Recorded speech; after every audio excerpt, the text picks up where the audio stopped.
Il faut savoir au niveau du kiddush, ceux-là qu'ils écoutent le kiddush, ils ne sont pas obligés de boire du kiddush. Ils sont obligés d'écouter le kiddush, de ne pas dire Baruch Hu Baruch Shemo, de répondre Amen.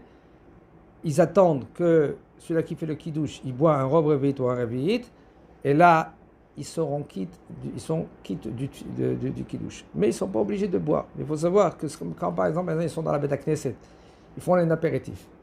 Et puisqu'ils font un apéritif, il fait le kiddush, quelqu'un il fait le kiddush.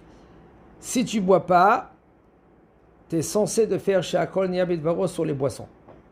Si tu as goûté, là, tu rends quitte toutes les boissons que tu vas boire. C'est ça le Inyan. Tu bois un tout petit peu. Quand même, tu es rendu quitte de toutes les boissons. Aval, si tu n'as pas goûté, tu es censé de faire la bracha sur les boissons et après, Boré Nefashot Rabot, si tu as bu d'un trait, un révite.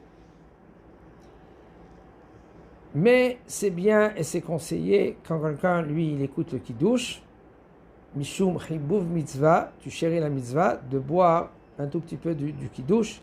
Seulement si maintenant c'est un peu difficile pour toi, en général, qui c'est qui est Mekadesh, c'est quelqu'un de la famille, alors mais là, tu bois de son verre. Alors, sinon, il y a une halakha qui dit que celui-là qui est Mekadesh, qui verse un tout petit peu,